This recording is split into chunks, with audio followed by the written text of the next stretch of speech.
요즘 미국에서 들려오는 소식들 보면서 어딘가 좀 낯설다, 불편하다 이런 생각 혹시 안 드시나요? 네, 많이들 그러시는 것 같아요. 우리가 오랫동안 생각했던 그 자유와 민주주의의 상징 같은 모습하고는 뭔가 좀 다른 얘기들이 자꾸 들려오잖아요. 맞아요. 그래서 오늘 저희가 함께 살펴볼 자료들이 바로 이 지점을 파고들고 있거든요. 네, 이게 그냥 뭐 특정 정치인이나 정책의 문제가 아니다. 훨씬 더 근본적인 질문이죠. 네, 바로 민주주의는 과연 스스로를 지킬 힘이 있는가? 바로 이 질문을 우리한테 던지고 있습니다. 이 거대한 질문의 실마리를 한번 같이 찾아보시죠. 네, 근데 그 질문을 푸는 첫 번째 열쇠가 아주 흥미로운 곳에 있더라고요. 어딘가요? 바로 대통령 취임 선서입니다. 아, 취임 선서요? 네, 한번 생각해 보시면 국민이 직접 뽑은 최고 권력자잖아요, 대통령이. 그렇죠. 그런데 왜 국민이 아니라 헌법을 수호하겠다고 맹세할까요? 아, 그러네요. 생각해 보니까. 보통은 국민을 위해서 일한다고 생각하는데 왜 선서는 헌법에 할까요? 바로 그거죠. 얼핏 들으면 좀 이상하게 들리잖아요. 네, 국민보다 헌법을 더 위에 두는 것 같아서 좀 위화감이 들기도 하고요. 바로 그 위화감이 핵심이라고 자료들은 이야기합니다. 핵심이라고요? 네. 민주주의라는 체제 자체가 사실 권력을 근본적으로 믿지 않는 데서 출발하거든요. 아, 권력을 믿지 않는다. 네. 아무리 국민이 뽑은 권력이라도 그 힘이 언제든 국민을 향할 수 있다는 걸 역사적으로 너무 많이 경험했으니까요. 그렇군요. 나는 이 헌법이라는 울타리, 이 족쇄 안에서만 내 힘을 쓰겠습니다. 라고 약속하는 거예요. 일종의 자기 구속 선언이네요. 맞습니다.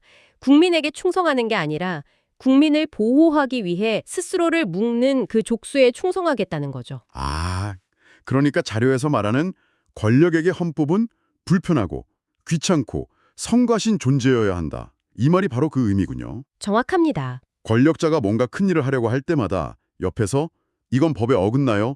이 절차 거치셔야 돼요? 하면서 계속 발목을 잡는 역할이니까요. 그렇죠. 일부러 그렇게 비효율적으로 만들어 놓은 시스템인 셈이에요. 어떻게 보면요. 네. 그리고 그 비효율성이야말로 민주주의의 가장 위대한 안전장치. 이 자료에서는 마찰이라고 표현하더라고요. 마찰이요? 네. 권력이 너무 빨리 위험하게 달리지 못하게 의도적으로 만들어낸 마찰 장치인 거죠. 그런데 네. 바로 이 지점에서 위험 신호가 켜지기 시작한다고 지적합니다. 어떤 신호죠? 질서, 안보, 위기 같은 단어들이 막 등장하면서부터요. 아, 이런 단어들은 지금은 마찰을 일으킬 때가 아니다. 비상 상황이니까 효율적으로 움직여야 한다. 이런 아주 강력한 명분을 만들어주거든요. 하긴 뭐 팬데믹이나 테러 위협 같은 정말 위기 상황일 때는요. 그럴 때도 마찰을 일으키는 절차를 다 지키는 게 최선일까? 이런 생각이 들긴 해요. 물론이죠. 국민들은 오히려 신속하고 단호한 조치를 원할 수도 있고요. 네. 그리고 바로 그 심리를 권력의 가장자 이용한다고 자료는 지적합니다. 여기서 주목해야 할 게 언어의 변화예요. 언어의 변화요? 네. 질서, 안보 이런 아이론과 힘을 얻는 순간 권리의 주체였던 시민이 어느새 관리의 객체인 대상으로 바뀌어버린다는 겁니다. 시민이 대상이 된다. 네. 시민은 우리가 존중하고 설득해야 할 존재지만 대상은 그냥 통제하고 관리하면 되는 존재. 심하면 제거해야 할 존재가 될 수도 있죠. 민주주의가 시민을 바라보는 게 아니라 권위주의가 대상을 내려다보는 구도로 바뀌는 첫걸음이 바로 이 언어의 변화에서 시작된다는 거예요. 국가가 시민을 존중해야 할 주체가 아니라 관리해야 할 대상으로 본다는 개념. 이게 이민 문제를 예로 든 부분에서 되게 날카롭게 드러나더라고요. 네, 아주 좋은 예시였죠. 국경 관리는 물론 국가의 당연한 권한인데 그 방식이 달라진다는 거잖아요. 맞습니다. 그냥 단속이라고 하던 게 어느 순간 군사 용어인 작전이 되고 행정 인력이 무장을 하고 법적 절차는 그냥 생략해버리고요. 네, 그렇게 되는 순간 이건 더 이상 이민 정책의 문제가 아니게 된다는 거죠. 권력의 문제로 변질되는 거군요. 그렇죠.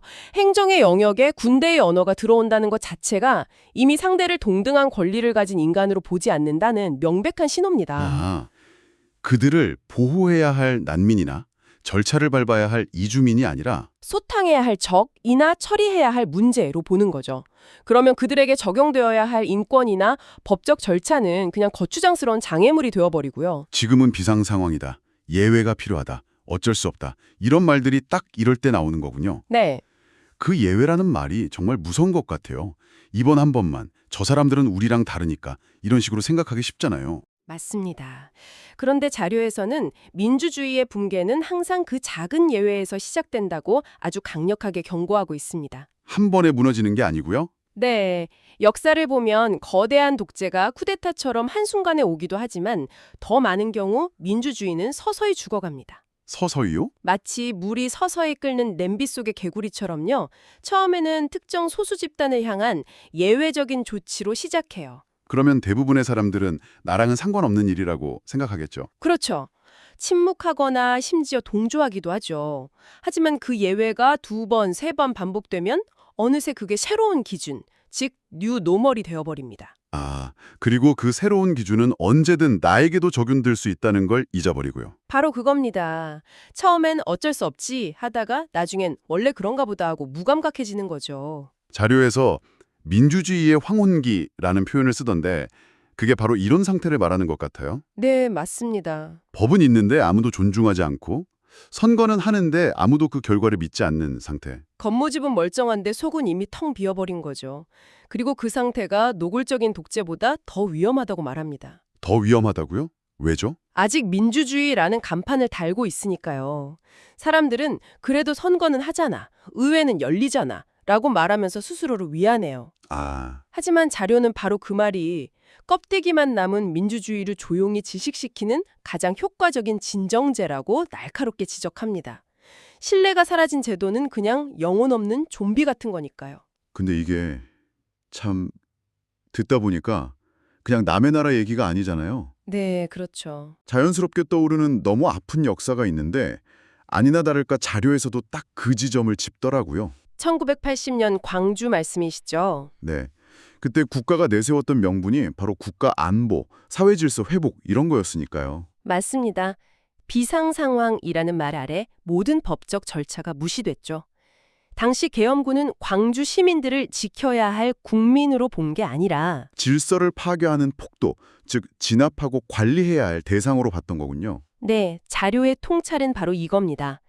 광주의 비극은 군인이 시민에게 총을 쐈다는 그 사실 자체보다도 이미 그 이전에 국가가 시민을 시민으로 보지 않기로 결정했다는 점에서 시작되었다는 겁니다. 아, 그래서 광주 시민들이 목심을 걸고 외쳤던 우리는 폭도가 아니다, 우리는 시민이다라는 그 구호가 그게 그냥 억울하다는 외침이 아니었던 거네요. 그렇죠.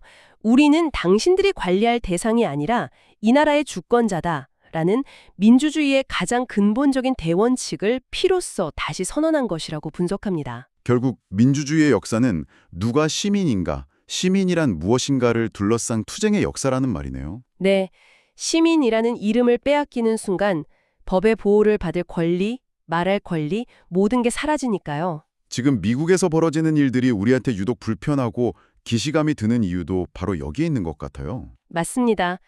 우리는 국가가 시민을 보호하지 않을 수도 있다는 그 끔찍한 가능성, 그리고 그 침묵의 대가를 이미 온몸으로 경험했기 때문이죠. 그 경험 때문인지 자료에서 본 한 구절이 정말 마음에 와닿았습니다. 어떤 구절이었나요? 서구인들에게 민주주의는 공기처럼 당연한 유산일지 모르지만 한국인에게 민주주의는 언젠가 다시 갚아야 할지도 모르는 빚과 같다는 표현이었어요. 아, 빚이라는 표현. 네. 그 단어에 참 여러 의미가 담겨 있죠. 늘 기억해야 한다는 뜻도 있고 또 언젠가는 책임을 져야 한다는 뜻도 있고요. 우리는 민주주의가 그냥 주어진 게 아니라 누군가의 희생이라는 큰 빚을 지고 얻어낸 거라는 걸 아니까요. 네. 그래서 그걸 잃었을 때의 대가가 얼마나 참혹한지도 알고 있죠. 그 부채의식이 우리 안에 있다는 분석입니다. 자, 그럼 이 모든 논의를 종합해 볼 때 결국 우리는 어떻게 해야 할까요? 민주주의가 위험에 처했을 때 그걸 지키는 무슨 정해진 매뉴얼 같은 게 있는 것도 아니고요. 자료에서도 명확한 답은 없다고 해요. 다만 어떤 임계점에 대해서 이야기합니다. 임계점이요? 네.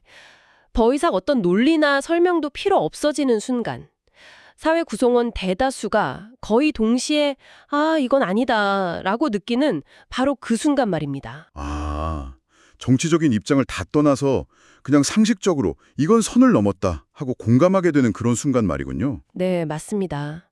역사의 큰 변화는 언제나 그 임계점에서 시작되었다고 하죠. 수많은 사람들이 각자의 자리에서 각자의 이유로 동시에 이건 아니다 라고 느꼈을 때 그 작은 목소리들이 모여서 거대한 힘이 되는 겁니다. 그런데 솔직히 말해서 일상에 지친 사람들은 민주주의가 좀 피곤하고 비효율적이라고 느끼기도 하잖아요. 그렇죠. 당장 먹고 사는 게 급한데 언제까지 시끄럽게 싸우기만 하냐면서 강한 리더를 원하기도 하고요. 자유 같은 건 나중에 상황 좋아지면 회복해도 된다고 쉽게 말하기도 하고요. 그게 바로 민주주의가 가진 가장 큰 딜레마이자 가장 강력한 유혹이죠. 유혹이요? 네. 강한 리더가 나타나서 이 모든 시끄러운 과정을 생략하고 모든 걸 빠르게 해결해 줄 것 같은 환상. 하지만 자유는 단호하게 말합니다. 그건 브레이크 없이 엑셀만 밟는 자동차와 같다고요. 당장은 빨리 가는 것 같지만 결국 어디서 어떻게 절벽으로 떨어질지 아무도 모르는 거죠. 그리고 역사는 나중에 되찾겠다며 미루어둔 자유를 순순히 돌려준 사례를 단 한 번도 보여주지 않는다고요. 한번 잃으면 되찾기 위해 몇 배의 피와 희생을 치러야 하니까요. 그렇습니다. 결국 미국도 그리고 우리 사회도 민주주의는 스스로를 지킬 수 있는가라는 거대한 시험대 위에 함께 서 있는 셈이네요. 이 질문에 제대로 답하지 못하면 정말 민주주의의 외형만 남은 나라가 될 수 있다는 경고가 무겁게 다가옵니다. 그리고 이 질문에 대한 최종 답변자는 대통령도 법원도 그 어떤 제도도 아니라고 자료는 분명히 말합니다. 그럼 누구죠? 바로 국민이죠. 그런데 여기서 또 한 번 흥미로운 관점을 제시해요. 어떤 건가요? 흔히 민주주의를 지키려면 시민들이 항상 정치에 관심을 갖고 깨어 있어야 한다고들 하잖아요. 네, 그렇게들 말하죠. 근데 사실 좀 피곤하기도 하고 현실적으로 어렵고요. 그렇죠. 그래서 이 자료의 최종 메시지는 조금 다릅니다. 민주주의는 항상 깨어있는 소수의 시민 덕분이 아니라 결정적인 순간에 깨어날 줄 아는 다수의 시민 덕분에 살아남는다고요.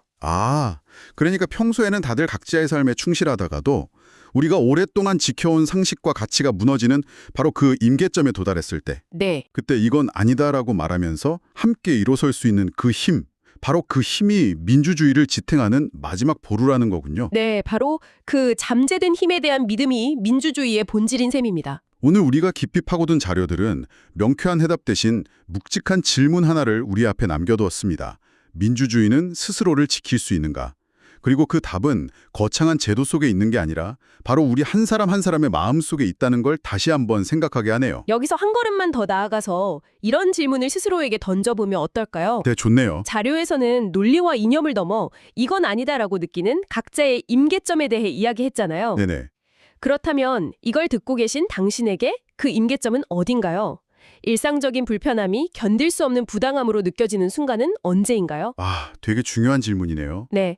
당신이 생각하는 민주주의 사회에서 이것만큼은 결코 넘어선 안 된다고 믿는 마지막 선은 무엇인지 한번 조용히 생각해 보시는 것도 오늘의 이 논의를 당신의 것으로 만드는 좋은 방법이 될 것 같습니다.